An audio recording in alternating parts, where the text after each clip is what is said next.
पण डाव्यांच्या बाबतीत बोलायचं असेल तर जे ब्रिगेड परेड ग्राउंड ज्याला म्हणतात ते भरलं म्हणजे एक ताकद दिसते. नवीन पिढी ते ब्रिगेड परेड ग्राउंड भरू शकते. आत्ता तुम्ही बघितलं तर मतामध्ये परिवर्तन होऊन निवडून आलेले नाहीत, त्यामुळे ते दिसत नाही. परंतु त्याच्यामध्ये जो काही संघर्ष आहे बंगालची अस्मिता टिकवण्यासाठी, बंगालमध्ये संबंध खरा विकास करण्यासाठी ही डावी शक्तीच आहे. भाजपने काय केलं, तिकडे जे बिहार उत्तर प्रदेशमधले लोक होते त्यांचा आधार त्या ठिकाणी घेतला. त्या ठिकाणी बी जे पीने जे केलं, कलकत्ता युनिव्हर्सिटी, जाधवपूर युनिव्हर्सिटी, बाकी ज्या नावाजलेल्या IIT पण आहे, खरगपूर, अशा सगळ्या याच्यावर हल्ला केलेला आहे. आणि यांचा विकास काय राहणार, त्या ठिकाणी गलगोटिया युनिव्हर्सिटी त्या ठिकाणी स्थापन करणार. त्यामुळे जे भवितव्य महाराष्ट्रामध्ये जे घडतंय, या ठिकाणी प्रादेशिक अस्मिता संपवण्यासाठी सगळी शक्ती वापरणं आणि त्या ध्रुवीकरण घडवून आणलं, हिंसाचार घडवून आणलं, सेंटरचे संबंध ताकद वापरणं, याच्यासाठी बंगालमध्ये त्यांनी ते केलेलं आहे. महाराष्ट्रामध्ये जसे दुष्परिणाम दिसतात तसेच आता पश्चिम बंगालमध्ये दिसतील. पण डावे हे रस्त्यावर आहेत. बंगालच्या संबंध परंपरेशी डावे त्या ठिकाणी एकजूट झालेले आहेत. त्यामुळे ती ताकद आणि नव्या पिढीची ताकद ही त्या ठिकाणी पश्चिम बंगालमध्ये उभी राहणार आहे. आणि आम्हाला लढावं लागलं ते ममता बॅनर्जी तृणमूल काँग्रेसच्या दहशत प्रकाराविरुद्ध. आणि यापूर्वी जेव्हा डावे सत्तेत होते तेव्हा हाच आरोप ममता बॅनर्जी तुमच्यावर करत होत्या. आरोप करणं वेगळं आणि सत्य वेगळं. डावे हे 1952 सालापासून निवडणुकीच्या राजकारणात उतरलेले आहेत. केरळमध्ये जगामध्ये पहिल्यांदा निवडणुकीच्या माध्यमातून सत्ता आली ती डाव्यांची आली. त्यामुळे डाव्यांवर असा आरोप करणं हे चुकीचं होईल. तुम्ही, मला वाटतं विश्वास पाठक याबद्दल फार चांगलं बोलू शकता.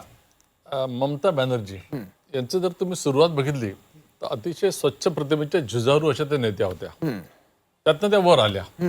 फक्त त्यांना जेव्हा लक्षात आलं की काँग्रेसची इथे ताकद कमी होते आहे, इथे जर आपल्याला एस्टॅब्लिश व्हायचं असेल तर आपल्याला डाव्यांना हरवणं आवश्यक आहे. त्यामुळे ॲक्शनमधून रिॲक्शन तयार होते. ज्या प्रकारे डाव्यांनी तिकडे नंगा नाच घातलेला होता त्याला उत्तर म्हणून त्यांनी एक अशी शक्ती निर्माण केली. ममता दीदींचं चुकलं असं की त्यांनी त्याला संस्कृती समजून घेतलं आणि त्या अजून त्यांच्या 4 पावलं पुढे निघाल्या.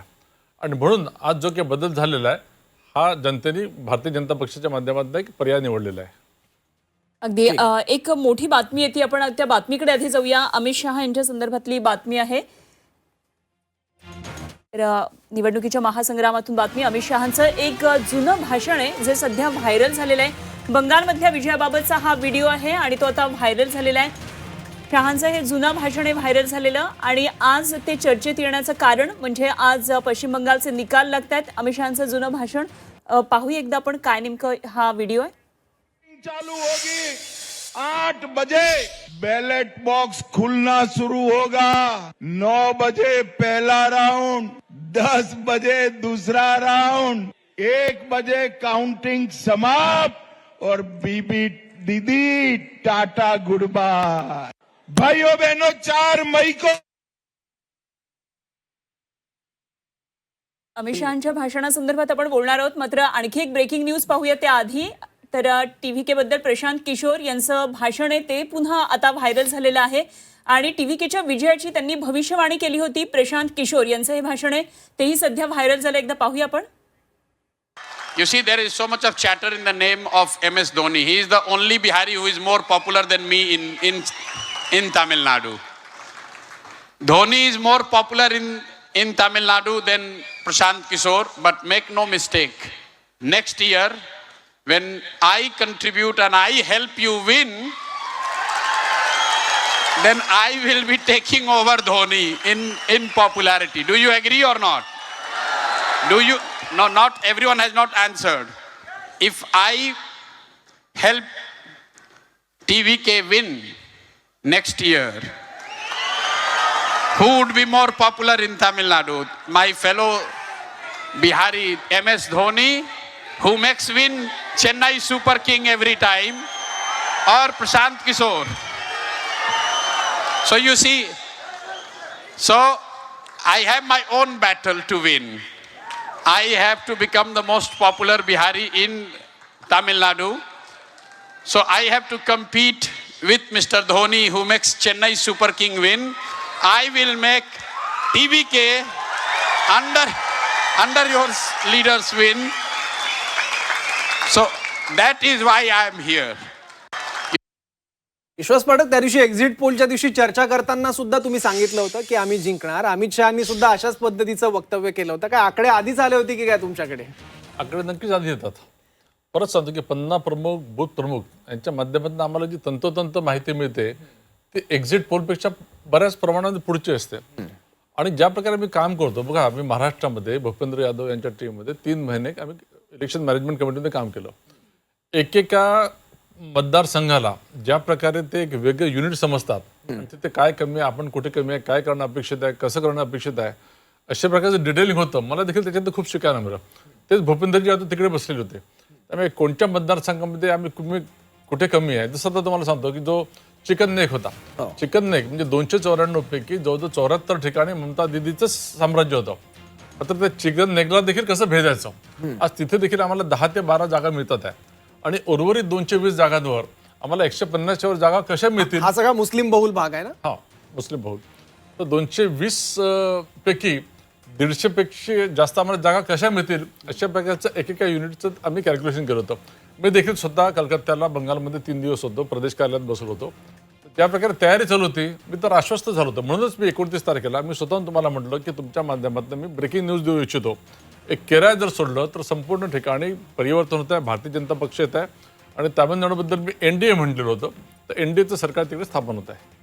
ठीक आहे. मला वाटते देसाई सर, मला तुम्हाला खरं विचारायचं होतं, अशा प्रकारे जेव्हा व्हायरल होतात, ह्या अशा क्लिप्स व्हायरल होतात, काळाच्या आधीच केलेलं हे सगळं भविष्य होतं, तर प्रशांत किशोर स्वतः चालले नाहीत राजकारणामध्ये, मात्र पुन्हा एकदा आणखी एका विजयाचे ते शिल्पकार झाले. म्हणजे ती त्यांचा रोल तोच योग्य आहे. आचरेकरांचं सर, पश्चिम बंगालमध्ये ममता दीदींचं काम त्यांच्याकडेच आहे वाटतं ना? आत्ता आहे नाही, याच्या अगोदर होतं. यावेळी होतं की नाही मला माहित नाही, मला वाटत नाही यावेळी होतं. ओके. ते आचरेकर म्हणून सक्सेसफुल आहे, तेंडुलकर बनू शकत नाही. हां, म्हणजे एक लक्षात घ्या तुम्ही की प्रशांत किशोर हे काय क्लेम करत होते बिहारमध्ये उभे असताना, त्यांना अजिबात तिथे यश मिळालं नाही. त्यांनी 2 वर्ष काम केलं व्यवस्थित, म्हणजे ठीक, पण त्यांना बूळ धरलं नाही त्यांनी. आणि विजय मात्र यशस्वी झाला, ज्याचा राजकारणाशी काही 2 वर्षापूर्वी संबंध नव्हता.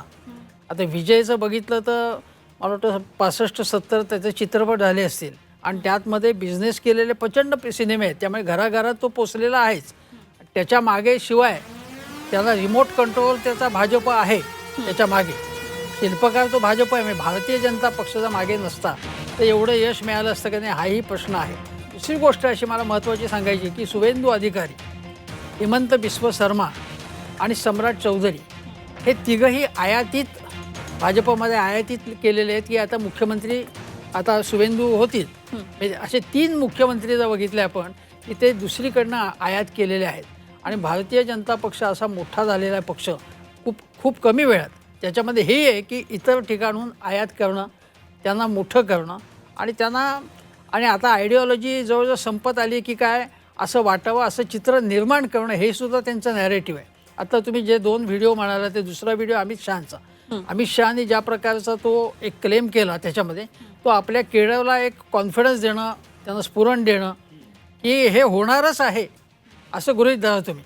आणि हे मला गुड बाय तो ज्या पद्धतीने ते बोलले कॉन्फिडेंटली, त्यावरनं त्यांना कॉन्फिडन्स असणार, पण तो कॉन्फिडन्स देणं हा सुद्धा भाग आहे. पण मुख्य गोष्ट अशी आहे की मी तुम्हाला एक गोष्ट सांगतो की ममता बॅनर्जींच्या काळामध्ये पूर्णपणे कायदा सुव्यवस्था बोंबलली होती, अशा प्रकारचं बोलणं मी आकडेवारी सांगतो या सरकारची, केंद्र सरकारची. त्यानुसार महिला अत्याचाराची 2 महत्त्वाची प्रकरणं घडली त्यांच्या काळात कलकत्त्यामध्येच. पण एकूण सगळ्या देशामध्ये कलकत्त्यामधलं आणि एकूण पश्चिम बंगालमधलं महिलांवरचे अत्याचाराचं प्रमाण कमी आहे. उलट महाराष्ट्रामध्ये महिला अत्याचाराचं प्रमाण नॅशनल क्राईम रिपोर्टिंग करणंच बंद करून दिलं होतं. नाही, हे मी हे आकडेवारीनुसार सांगतोय मी. आता आकडे असेच होते की त्यांनी इतक्या प्रकारे केंद्र सरकारशी त्यांनी पंगा घेतला की NC म्हणजे नॅशनल क्राईम रिपोर्टिंग जे असतं ते रिपोर्टिंग करणंच बंद केलं. त्यामुळे तिकडे 0 दिसणार तुम्हाला क्राईम. नाही, हे आपण असं सरसकटपणे म्हणू शकणार नाही, कारण एवढी बाकी रिपोर्ट्स होतं ना वर्तमानपत्रामध्ये किंवा ह्याच्यामध्ये रिपोर्टिंग होतं, त्यामधली सुद्धा आकडेवारी तशी नाही आहे, पण त्यांची इमेज तशी केली.